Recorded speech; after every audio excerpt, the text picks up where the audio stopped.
That's our traditional Liberian dance. Now to our next story in Lima, Peru. There's a traditional dance called the scissor dance. And it's all about men proving their bravery. And it's a sight that most tourists don't get to see.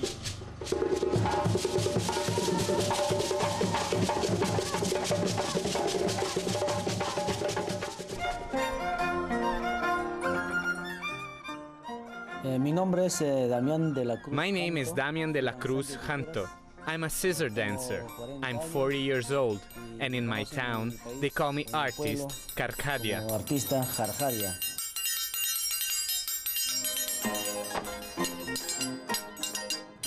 This is the scissors dance.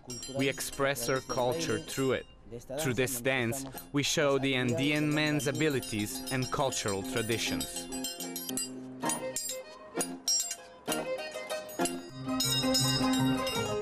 The dancers use two metal poles which take the shape of a pair of scissors. The scissors are two separate metal sheets, a female and a male. The female stays under and the male on top. It makes a high and a low sound. You have to synchronize them to the harp and the violin. The costume represents resistance, a resistance to Western influence. The dance is a ritual that still connects the Andean people to their heritage and to nature. Only chosen men can become scissor dancers. I dance because my grandfather was a dancer. My great-grandfathers were dancers.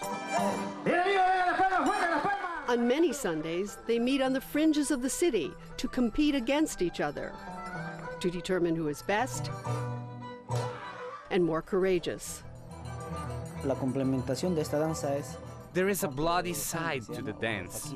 We don't perform it for white people. They are not ready to see the kind of things we do. Here, as the sun goes down, they swallow swords, stick pins through the skin on their faces, eat toads or snakes. You have to surrender your body and soul to the dance. I started dancing when I was 5 or 6. At 7, I started sticking small pins here and through my arms. That's how I started to test my endurance, if I could bear the pain. I am a complete scissor dancer, which means I'm also a healer. Some say a witch doctor. This is our tradition, and we respect it.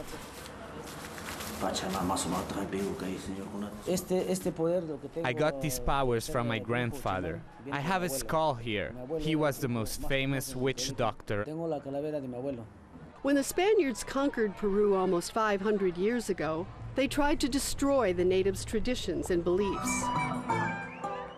Their priests believed the Andean dancer had made a pact with the devil in order to perform their tricks. They called us devils.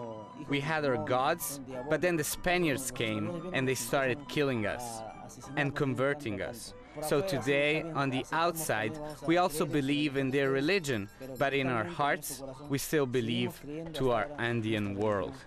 Like millions before him, Damian moved to the city to escape poverty and conflict. I came to Lima at 11 years old when my father died. This dance was frowned upon by the Limeños, by the people of class A and B. We would try to perform downtown and they would yell, "Go away!" But we would still dance in the outskirts. We continued dancing where the Andeans live, until one restaurant let us try, and people liked it. Damian's determination proved successful, and he started performing his art first all over Lima, then the world. When I was 6 or 7 years old, my grandfather told me. He said he could see I would take the dance worldwide, and he was right. Damian worries that the dance will disappear as Andeans in the city leave their traditions behind. I ask myself if the dance will be the same in 20 years.